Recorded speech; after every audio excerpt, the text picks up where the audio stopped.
Good morning. आज आम विद्युत स्रोतर भाग 3 पढ़ा। भाग 2 रे आम फ्यूज विषय पढ़ी सारी। आज आम पढ़ा विद्युत स्रोतर चुंबकीय प्रभाव। ताहले आम एक परीक्षा माध्यम प्रथम पढ़ा। गोटे दियासिल खोल संग्रह कर, ताहा उपरे केते घेरा विद्युत तार गुड़ाओ। एही खोल मध्य गोटे सूची चुंबक रख। खोल उपरे गुड़ाई जाइथिबा तारर शेष दुई मुंड को विद्युत परिपथर चित्र 12.17 परी संयोग कर। सूची चुंबक केउं दिगरे रहुछि लक्ष्य कर। ताहा पाखक गोटे दंड चुंबक आनी कौन हेउछि लक्ष्य कर। एहा परे दंड चुंबकटी दूरेई दियो। तापरे विद्युत परिपथर स्विच को मुदित कले कौन हेउछि देखिबा।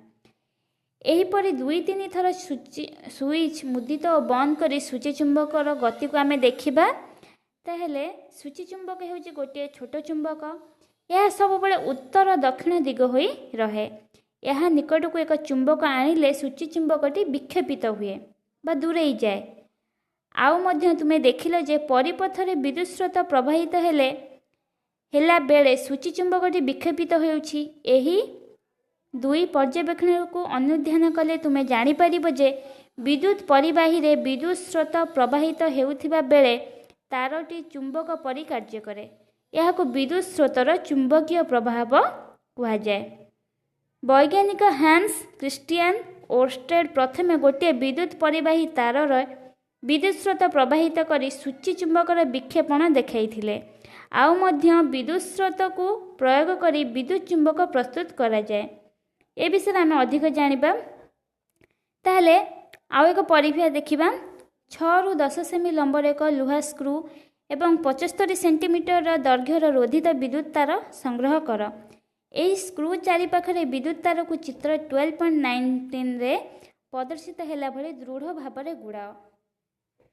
एही तारर दुई प्रांत को विद्युत परिपथ सह संयोग कर। स्क्रूर मुनिया पार्श्वर किछि आलपिन रख। वर्तमान ऊपर विद्युत परिपथर स्विच को मुदित कले कौन हेउछि देख। से समय रे स्क्रूर पिन गुड़िक आकर्षित करिब। स्विच को मुक्त कले कौन हेउछि लक्ष्य कर। एठारे स्क्रू गुड़िक उपरे तार कुंडली विद्युत प्रवाह समय चुंबक परिकार्य करुछि। विद्युत प्रवाह बंद हेले ताहा पुणी तार कुंडली रूपे कार्य करुछि।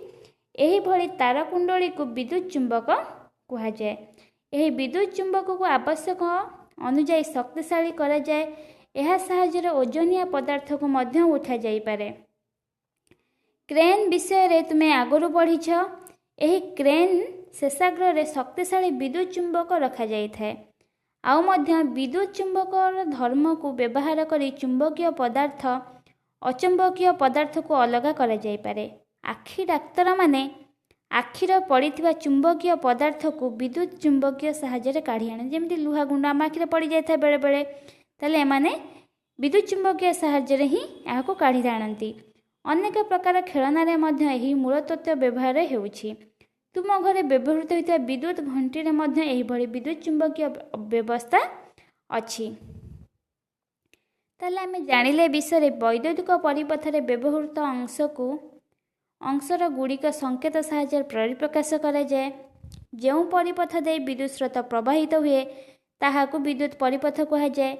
विद्युत परिपथ को स्विच व्यवहार कर मुदित करा जाए किंबा मुक्त करा जाए। केतक विद्युत तारर विद्युत स्रोत प्रवाहित हेले ताहा उत्तप्त हुए। एहाकू विद्युत स्रोतर तापीय प्रभाव कहा जाए। एही तापीय प्रभाव रे अनेक उपयोगिता अछि। स्वतंत्र भावे निर्मित केतक विद्युत तारर विद्युत स्रोत प्रवाहित कराइले ता शीघ्र तरली छिंडी जाए। एही प्रकार तार को विद्युत फ्यूज कहती।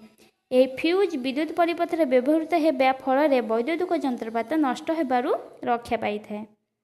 विद्युत तार रे विद्युत स्रोत प्रवाहित हेले एहार चुंबकीय प्रभाव अनुभूत हुए। अंतरक बा रोधनयुक्त विद्युत परिवाही तार को कोमल लुहा उपरे गुड़ाई विद्युत स्रोत प्रवाहित कराइले कोमल लुहाटी विद्युत चुंबक रे परिणत हुए।